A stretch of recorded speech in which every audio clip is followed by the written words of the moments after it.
Christian, they think that Christ had dreadlocks. They think John the Baptist, if they're depicted as black. Let me show you something. I'm gonna just do a Google search. Black Jesus, right? Black Jesus. You can type this in and go to your image search, right? You can do this on your phone with the dreadlocks. I don't know why when we think about John the Baptist, Christ, we think of dreadlocks. They had dreadlocks. We're going to go into where they get that from. They get that from Samson, from the story of Samson. By its ability to ease pain and increase appetite, O'Shaughnessy brought the plant back to England in 1841. For the next 39 years, English medical professionals sang the praise of Indian hemp. For a brief period, farmers in India were not only allowed but encouraged to include marijuana in their annual crop production cycle, and selling vast quantities of the plant to England. Modern-day Pakistan and Trinidad became big businesses. The United Kingdom's colonial portfolio at the time also included Jamaica, whose people revolted against the use of slave labor in 1838, leading the empire to import workers from East India. They brought cannabis seeds with them. So that's how they got there. They imported workers from East India that brought cannabis seeds to Jamaica. Go ahead. And once they shared the resulting crops with the locals, it became an important part of the island's culture as well. So once they shared this with the island's people, they started to grow it. Jamaicans started to grow it.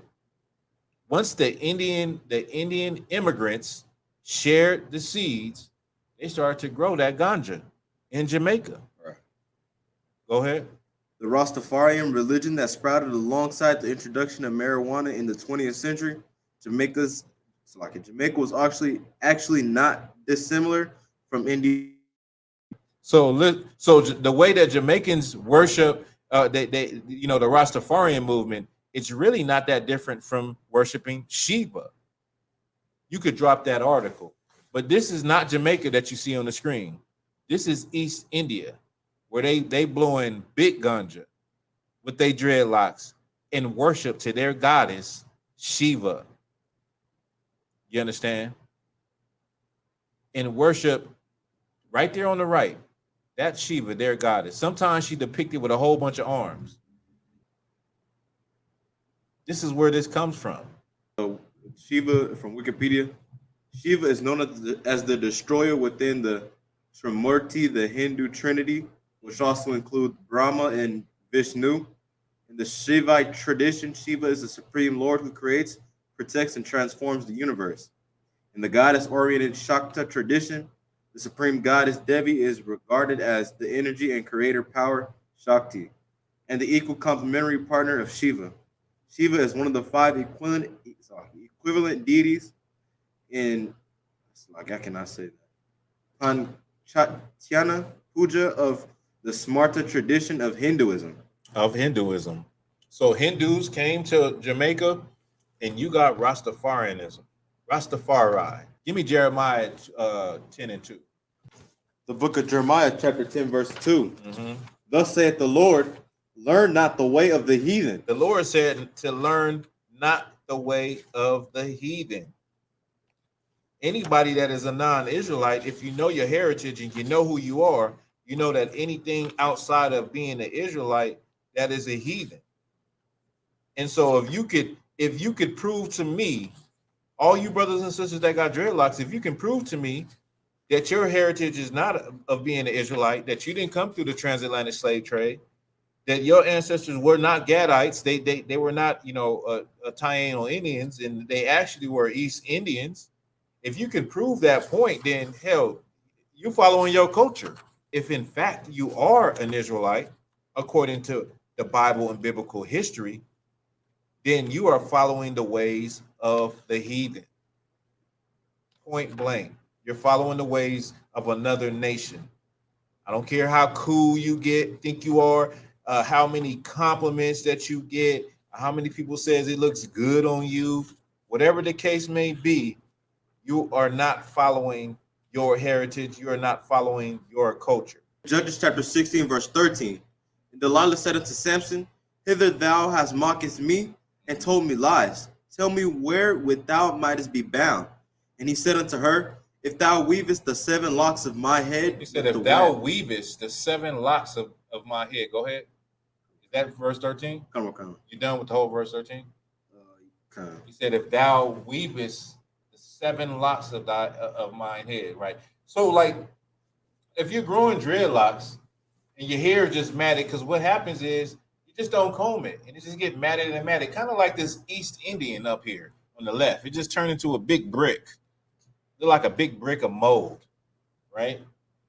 You don't have no control of whether it's going to divide into 2 locks, 3, 4, or 7, right? It's not like it's a uniform thing where you're styling it. Of course, now black people today, they dye the tips of their dreadlocks, or twist the dreadlocks, or whatever they do with them, but they're still dreadlocks. And so right here, what we just read is that he said 7. Read verse 13 again. Okay. So like it. And Delilah said unto Samson, Hither thou hast mocked me, and told me lies. Tell me wherewith thou mightest be bound. And he said unto her, If thou weavest the 7 locks of my head with the web. If thou weavest, keyword, weavest. Do you weave dreadlocks? The 7 locks. This is what a lock is. A lock is just like a lock. Your hair is locking together when you get your hair braided and cornrows. So I'm going to go into the Blue Letter Bible, and I'm going to show you something. Let me get it. Let me pull it up so you can understand. Now, this is the Blue Letter Bible. You can go and break down the Hebrew and the Greek, different words and phrases. It's a good tool to use. Let me go to Judges. We're going to get tools, right? Now we're going to look up the phrase just to get a better understanding. So if she says, he said unto her, if thou weavest, right here, I'm in the yellow. Now we're here, right? Gives you the word in the Hebrew, gives you an outline. To weave cloth, to braid. Samson's here. You can't braid dreadlocks. You can't braid dreadlocks. That Samson did not have dreadlocks. He had cornrows. Right. He had braids. You weave braids like a basket. That's what you do. You weave braids. Samson had 7 locks. Those locks were 7 cornrows. What is she doing his hair for if he's got dreadlocks? This is practical common knowledge, common sense. Why would she be doing his hair? Anyway, she was plotting on him. She was sent as to plot on him anyway. You know what I mean? She was beautiful, and he fell for it. But what is she doing his hair for if, in fact, he wanted 7 locks? Dreadlocks are stuck how they are. They're going to be like, however they grow, you can't make more dreadlocks. But that doesn't even matter. I'm not going to even argue that. We broke it down completely to understand the scriptures. If his hair is getting woven or is weaving like a beam, because it also says that in the Strong's breakdown, it says like a beam, like how you would take that little machine in the ancient time and weave and make baskets and make blankets and carpets. Well, right here you have an image of a basket. That's how a basket looks. It's woven and intertwined. Each branch or brand is locking into each other. The same when you get your hair braided, the hair is being locked in. And then when you take it down, it's unlocked. A lock locks and unlocks. Dreadlocks do not unlock. You got to cut them bastards off. You got to cut them. Get rid of those dirty dreads. And this is and in Samson, this is the story that they hang upon. Those 7 locks. This is why they got dreadlocks, the Rastafarians and all that. And we just found out that Samson was getting his hair cornrowed. He was getting braids. He was not getting dreadlocks. He wanted 7 locks when he laid down to get his hair done, and that's what he got. If he had already had, a pile of matted hair on his head, how in the hell would he was gonna get 7 locks? Right. You understand? So what I just proved to you is that dreadlocks came through East India. East India imports into Jamaica not only brought their culture of worshiping Shiva, but they also brought marijuana seeds. And that's why you get high today. If you follow Rastafarianism, well, Rastafarianism don't even come from Jamaicans.